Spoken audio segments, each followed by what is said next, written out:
to another episode of Step by Step Talks. Today, I'd like to start by thanking our sponsors, InstaGen Wealth. The owners are Thomas Gamer and Zachary Kennedy. They are firm believers that women should be financially independent and children should learn financial literacy at a very young age. Thank you for your sponsorship. We really, at Step by Step Talks, are grateful for endorsing us and endorsing our guests who come on board as well. But today I want to carry on quickly with a very special guest, Rhona Konnelly, who's been on our show several times before. And we are sort of doing a series of talks regarding your policies, servicing of orphan policies. But today, she's touching on a topic that's very dear to my heart as well. And we share the same sentiments, and that is regarding educating an advisor on how to service an orphan policy and how important it is at this uncertain times that we're in now for you to check your financial affairs and go and look at the policies that you have not checked for a long time and try and get an advisor who understands the plans you have. There's no better person than to talk to Rhona Konnelly about this. And I don't want to keep going on and on about this, but I'm going to get Rhona on board and let us explain herself what she thinks about servicing of policies, the essential needfulness of understanding what your plan is and having the right advisor. Welcome, Rhona, once again. So wonderful to see you again. Great to see you too, Rahini. And as you know, this is my passion.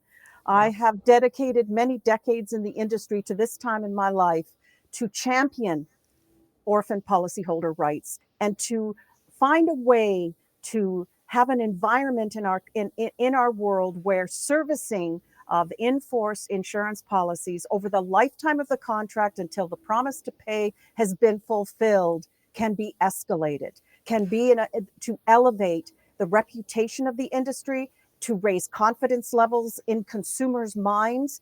It's almost as though people feel once a policy is sold, they can forget about it, or at least from the advisor's perspective. And as you know, an insurance policy is not a buy it and forget about it type of solution. It Absolutely has to be not. reviewed. I don't Definitely. understand, frankly, why advisors today are not accepting that servicing of their insurance clients is important.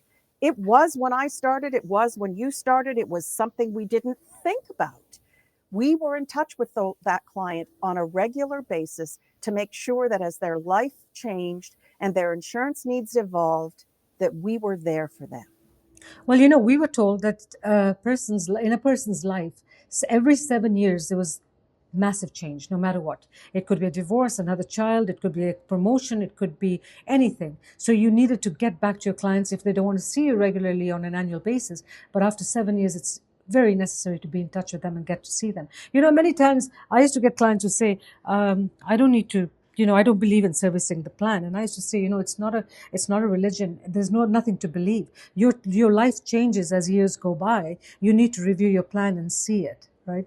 But, focusing on that, I want to let the audience know that there's nobody in North America right now fighting for the rights of orphan policies other than Rhona Konnelly. I don't think there's anybody doing that. And I think, I salute you on that. I think that is an amazing, amazing project that you've taken. And it's not easy. I mean, you're being challenged by lots of life insurance companies. You're trying to promote training to advisors, which is not being given like it used to be given before. We were not forced, but we were encouraged to do our CLU. We were encouraged to do our CFP. We were encouraged to do, continue our examinations, take courses, go to conferences. But that's not happening anymore, is it? No. Isn't it interesting when you think about the continuing education requirements to hold some of these designations, to renew your insurance license? I had a chat with the president of the British Columbia Insurance Council a few weeks ago about this whole issue and the whole servicing issue. She agrees with me. Regulators are looking at it. I personally feel that we're on the precipice, or I'm on the precipice of starting to get attention when it comes to regulators. When it comes to the industry itself, it seems like they're, for some reason, asleep at the wheel. Now, think about the product itself. When an insurance policy goes into effect, there is a promise built into that. A client has a contract that states a variety of different things that over time, as you mentioned, I've built a one-pager for advisors on the life stages of evolving insurance needs to help them realize, when a client is in a younger stage in their life, when they're starting to build and grow, their insurance needs are far different than when they have an established business or Yeah. when they have 5 to 10 years to what in their mind is a thought around retirement. How can we say that that first original promise to pay will fulfill those growing life needs? Servicing is part of what we do. It doesn't make sense to me. And somebody has to be there as a champion for the consumer because it seems to be one sided. Remember, we have an industry in Canada alone that's older than Canada. Yeah. And as the products have evolved, as tax changes have been impacted, you remember December 2nd of 1982 when the Yeah. exempt test was introduced in Canada, which meant that the way that policies were structured could trigger a taxable event. And yet advisors are not trained. And Rahini, they're going out trying to cancel these older policies in favor of a new solution without understanding the impact to a client. You're very right. And there was a few years ago when leveraging became a big part of these policies as well. And they were leveraged the wrong way. And a lot of clients lost out as well because the advisor did not understand what they were doing. And there were many orphan policies with lots of cash value in there that were leveraged in the wrong way. Rahini, I will tell you on a daily basis, because I work with advisors and I've built a best practices program for advisors on how to commit, what steps they should take. First of all, understand the landscape of your insurance book of business. Who are these people? What is the policy date of issue? Are there any riders? All of the things you and I have talked about. And how do they serve this client? How do they help them understand what they have, uncover any hidden benefits they weren't aware of? But at the end of the day, the consumer is losing out here. Out. It Yeah, is the you're very right. consumer that doesn't think the way we do. They don't understand the lingo. I used to walk down the halls in the investment firms I worked at over the years, and I would hear them talking in lingo that the average consumer would never I understand. understand. So it's about, I made a commitment early on in my career to take all this complex information and put it into layperson's language. And every time I met with my clients, it was, what's changed in your life? How have things been different from the last time we met? And it was a requirement to meet with them. They thought I was going to try and sell them another insurance policy. But no, it was to say, this policy had a rating that can be Yeah. reviewed in 2 years. That's why I'm calling you. How is your health, or how are things going? And let's get this taken care of, because insurance companies wouldn't reach out to a client in that regard. It's up Of to course the not. advisor. That's Yeah. your responsibility. It is. I really feel that the responsibilities is like this ball that bounces around from, it's the insurance company's responsibility to the broker's responsibility to the managing general agency's responsibility. And at the core of everything is the confused and complex situation of Client. consumers. I don't think a lot of consumers out there, Rohini, you might agree with me on this, really know what an orphan policyholder means. Are No. they? So my goal is to bring awareness to consumers, and your great podcast helps that happen. I want to thank you for that. Oh, you're very welcome. Rhona, there's a question I'm dying to ask you. Over the last few years, I have been, I've talked to a lot of managing directors who have started MGAs and they're buying large blocks of business. Now, when they buy these large blocks of business, their purpose is to find policies that they can quickly kind of mine and, get a quick sale or get a large sale. Nowadays, the big thing is I have a big one, a big one's coming. Or, when these blocks of businesses are transferred to an advisor and there's a lot of orphans in there, is there no way compliance can intervene and put some sort of rules that orphan clients have to be reviewed and proper notes have to be kept? I guess, I don't know what kind of compliance is being done at a MGA level. I know that in the career companies, there was a lot of compliance. We had departments of compliance and we were being checked regularly, but I'm not sure what happens now. Well, I think that's something really at the core of the issue. Do we have Yeah. regulation around this or not? I No, have yep. people I respect in this industry who don't agree with me. This should be up to the advisor. It should be up to the managing general agency that houses a bunch of or offers support for a group of advisors who are under their umbrella. But really, the only way this can happen is through regulation. For example, you've heard of the reason why letter.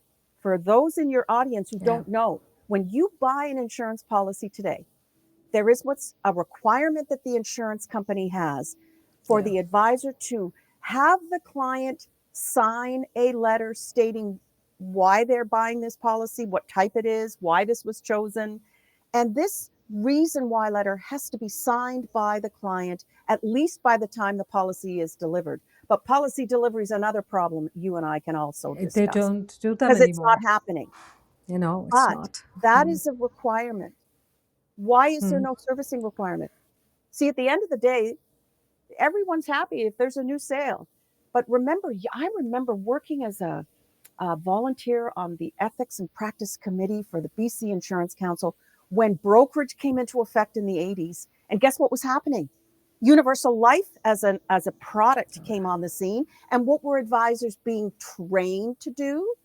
Go and cancel all the whole life contracts in favor Yep. of universal life. So the replacement issue became a huge problem. There are some insurance companies that don't even require replacement form. I don't, I at the end of the day, it's almost like the whole orphan policyholder, the longer we are silent about it, maybe it'll go away. But here's the I problem. thought replacement policy forms were mandatory now. Some insurance councils across Canada, they are not mandatory. Oh, you got to be kidding me! I didn't know In that. British Uh-huh. Columbia, I'll tell Hmm. this is where I am. This is you're familiar, but this is Yeah. another home of yours. Guess Yeah. what? The replacement form is not a requirement. Now, investment firms, one of the investment firms I was connected with about a year and a half ago, they still had a requirement to do life insurance replacement declaration, even though the province of British Columbia did not require it. It is still no teeth, Rohini. There's no teeth to it. Unless a client complains, advisors get away with it. And the other This thing is is an when we issue. used to, These are yeah, this is no, a yeah, just to add to that, this is a yeah, violation of policyholder rights. This is it what is. I am Mm. trying to rally for on behalf of consumers. No, no, you're doing an amazing job. We are all supporting you 100%. But I remember that when we used to have the auditors come in for compliance to go through our files, they understood the investment part of, the files, but they did not understand the insurance part. And those were you was kind of overlooked. And this I'm talking, very recent. That they'd come in, they looked through the files, but they had no idea what leveraging was. They had absolutely no idea what, how the cash values worked or the universal worked. And, so there is a lot of education missing. And There is, but unfortunately, at the cost of the client, right? and Because the client is, yeah, you're right. We've had a lot of regulation around the investment world yeah. and the disclosures and the fees. But here's another interesting thing. Speaking of regulation, did you know that the life insurance industry still has an element of compliance through the respective insurance councils? For example, I'm a part of the faculty for the Elder Planning Counselor Certification Program in Canada. And one time in one of the classes I was instructing, there was an advisor who said that she had been audited by the Insurance Council of BC twice. Do you know the Insurance Council can call up an advisor and say, we would like you to set aside 50 clients. We are setting up a time to come and review the needs analysis, Hmm. the copy of the reason why letter. They have the clout to be able to do that right now today. But they don't do it that often. I've never No, had the council call my offices. But Rona, I got another question for you, a very important question. You can see all these big courses coming up on LinkedIn, companies offering courses for life insurance agents costing 10,000, 20,000, lots of money. What is the training that's being offered with these courses? I've checked some of the curriculum and, some is good, some is, that's not what you need on the field. Well, here's the thing. If there isn't a dedicated section with these trainings that are being offered that goes beyond just marketing, the use of AI, how you can increase your client base, Sales. what is missing? How can, let's say you want to um, uh, secure an investment portfolio from a prospective client. Yeah. They're not having a conversation about the existing insurance they may have as part of the review. It's segmented over here as an add-on. On. So there is a huge gap here, Rohini. There's a huge opportunity with your expertise in advisor training, coupled with how do you train an advisor to identify opportunities to serve an existing client's older insurance policy, or how Yeah. to, if you've inherited a book of business, how do you deal with that book of business? How do you approach them? What kinds of things do you say? How do you understand what they own in order to speak intelligently to offering support? There's these two things stand alone, I am sure, given our marketplace, have distinct value. And here's the thing, every single day as an insurance policy is sold, a potential orphan policyholder is being created because of all of the things we've talked about. No servicing standards. Advisors maybe last 3 or 4 years in the business and there's high turnover. So this poor consumer gets lost in the shuffle. And if we don't have some change, policyholders should demand the change. I think it's about when they're buying a complex policy, like there's lawsuits happening now because nobody understood the inner workings of their policy. Let's say it was a complicated universal life policy that was designed as a leveraging tool, as you mentioned. They don't understand that it's based on interest rates and the bank rate and all these other things. Oh, yeah. And the Yeah. policy with the markets has no value. We have, this is a huge opportunity. And we want to bring awareness to consumers that, you know what, it's okay for you to ask every year to have a review. You want to know that your advisor is capable and has been trained on servicing an in-force book of business. So basically, what we can say is that any courses that, most of the courses, not any, most of the courses that are being offered right now are focusing on increasing sales, increasing your wealth, become a successful advisor, get to MDRT, blah, blah, blah. But they're not focusing on the core problem, which is educate yourself on how to service a plan, educate yourself on the product, do the right for your client. And you know, Rohini, there are lots of advisors that do a great job. This is not to say that all advisors Everybody. are not, Got but it. there are enough in numbers that it's an issue. I've met Yeah. advisors that have been in the industry pretty close to me, maybe not as long as me, but pretty close, that have like 2,000, 3,000 books of orphan policyholders that haven't been contacted in 10 years plus. And nothing is being done. How No. can one advisor look after that many people?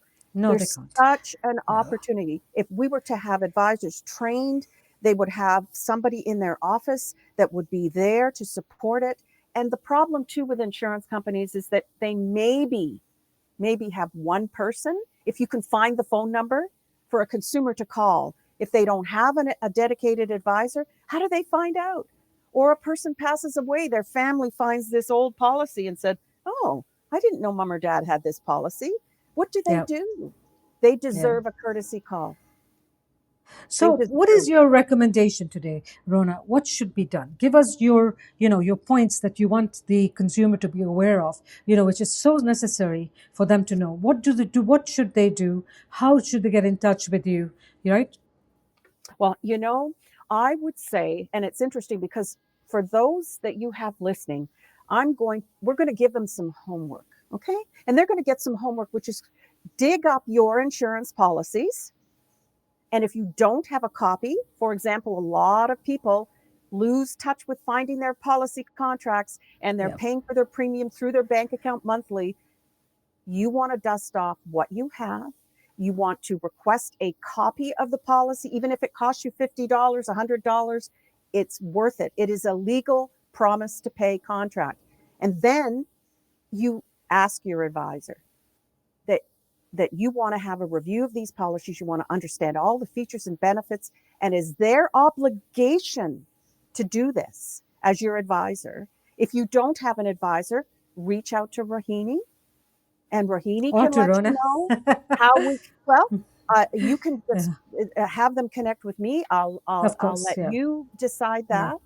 But I feel too that if there's a way for us to introduce a level of training around servicing in-force books of business, there's going to be no shortage of individuals that are going to have a lot to learn, not just understanding the product, any regulation updates that impact that product. You know, we have elders in Canada that probably comprise a lot of the ownership of some of these older contracts, Contracts. Yeah. have access to cash tax free if they're disabled. If they're terminally ill, they can access part of the death benefit tax free. So if we have somebody listening that can ask their parent, do you have an older policy? When was the last time you had it reviewed? There is so much we can do to help consumers today to tap into that. And we want to bring awareness to them first, because they might not even realize they're sitting on a gold mine. Yeah, well, what happens is when an advisor comes in, there's so much push from the manager, get some sales, get some sales, get some sales. And not only that, I mean, advisors have to live. So, their main aim is, let me make a sale so I can put food on the table. When the career schools were, there many years ago, they used to give you some sort of a subsidy so you could survive the first 6 months in the career before you started making money. Now that's all gone. So you can imagine the pressure on a new person coming to the business. Right, they have to earn a living, so they are focusing on getting newer sales. Mm-hmm. Here's the thing I'd say to that. Yes, they're starting in a new business, but you think of a person who opens up a new restaurant down the street. Yeah. People are just going to come. I mean, advisors need to think of what they're doing as a business. You are starting a Yep. business, and guess what? If you Yeah. have 50, I started with 50 orphan policyholders. To me, that Yeah. was a gold mine, because you know what? That little policyholder had a family, had a Yeah. network. It's about working hard, and And that's what building. you all did, and you have to build it, and that is a gift. To have a book of existing business is a book of new potential people to help, or their family, or help them in their community if they have a business. I think they're missing the point.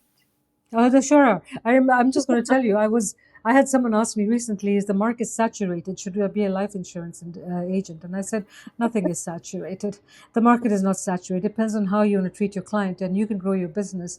Even if you have 10 other advisors, you could do something a little different that'll make your client happier and more trustworthy to you, right? I So, always, I always said this to advisors: there's no down market yeah, ever. There has never been a down not market in the life insurance not industry. Yeah. Mm, discuss the value of protection to a client. Never yeah, in all of the years. And in fact, advisors should be leading with protection. That will get them exactly. the assets. Yeah, let's go back to orphan policies, Rhona. With the orphan policies that exist, and they're like you said, I think the first episode that we did, you said there's about 40. I can't believe 44 million, 42, 40%. It is projected 40%. because Yeah, remember, the insurance companies don't give us this information. So yeah, it's resources like LIMRA, Life Insurance Marketing Research Association. I've had advisors tell me that used to work for insurance companies. There's huge books of business just sitting there with nobody touching them. And right. so we have a growing problem. This is global. This is like a hit and run situation. Let's just get a policy in place and move on to the next sale.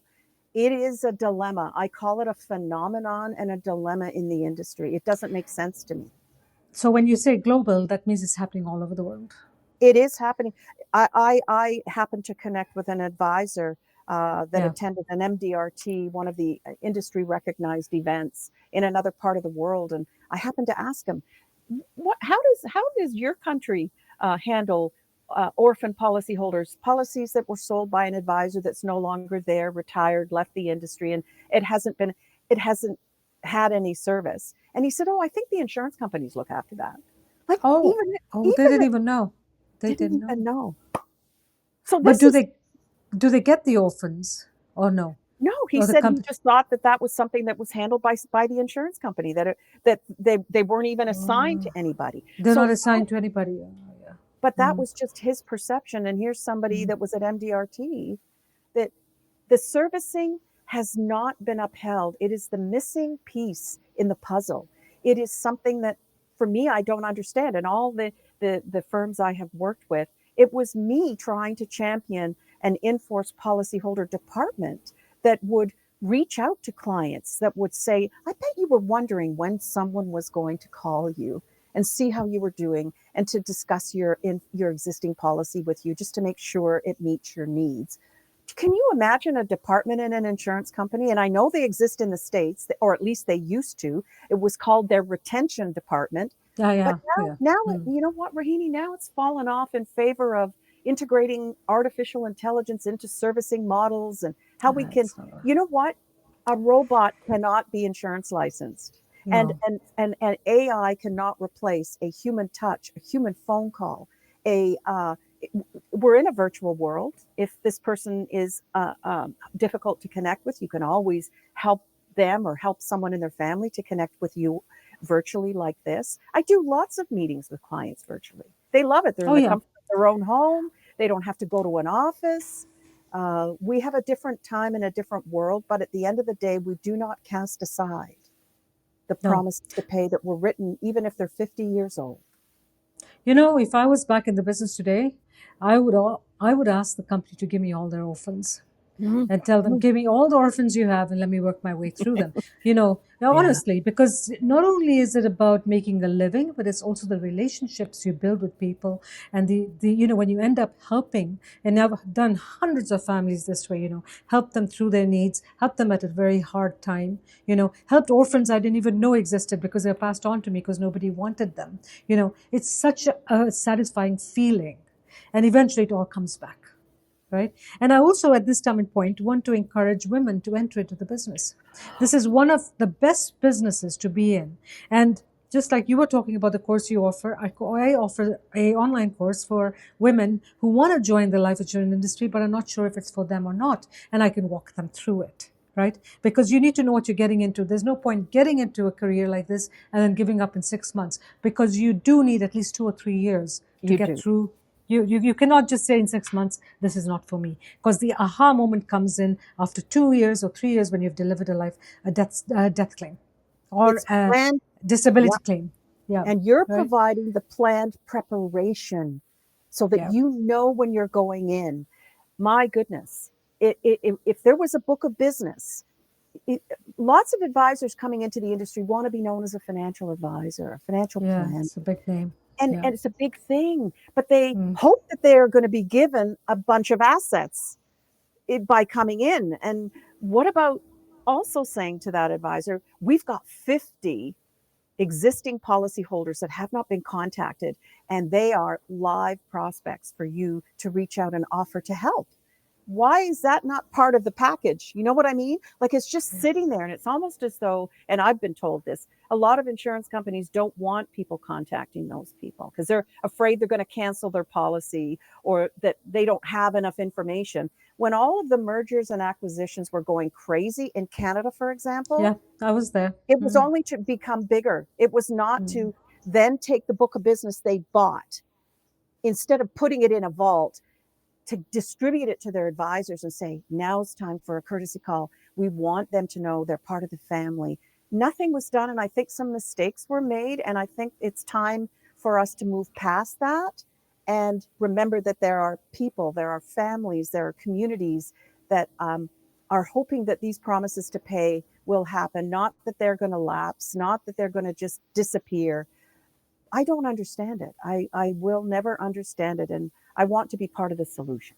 So That, you it's know, about I, s- joining I forces and being part of the solution, as opposed to pointing any fingers of any blame, because we are where we are and we have to do something about it. no, I If it's definitely going to be me, salute you. it'll be me. Yeah, I salute you. I salute you on this, and you have 100% support from Step by Step Talks, and we will Mm. encourage you and also keep podcasting you so that we get the word out and let other people notice that it's important for them to review their policies. Well, Rhona, I want to thank you so much for being part of our podcast again. We have a couple more episodes, I think, left. That Yeah, we do. We have we yeah, have we have two more on the go, and that will be great. perfect. It'll be I'll Yeah, be yeah. and I'm hoping that while we do the next few podcasts, we have some solutions coming by as well, which we're going to keep working on with like you do with the regulators and the insurance companies, and and so on and so forth. But at this time, I'd also like to thank our sponsors once again: Instagen Wealth, Thomas Gamer, and Zachary Kennedy. They run a very, very successful organization in Kelowna and Vancouver, investment planning and financial planning, and they will support us 100% regarding orphans. And if you need any information, please get in touch with me at Step by Step Talks. You will find me on my webpage, or you can find me on LinkedIn as well. It's Rohini Kapoor. If you like what we've said today, please hit share, subscribe, and like, and let us know what you think. Leave some messages. Let us know what you think, because it's very important for Rhona and I. And I want to support Rhona on her endeavor to get this orphan disaster, into some sort of a regulatory process, so that people are not sitting there without any advices. Right? Thank you, Rhona, so much. It's lovely seeing you Thank you, again as Rohini. usual. Yeah. You too. See you next time. Bye bye. Thanks. Bye bye.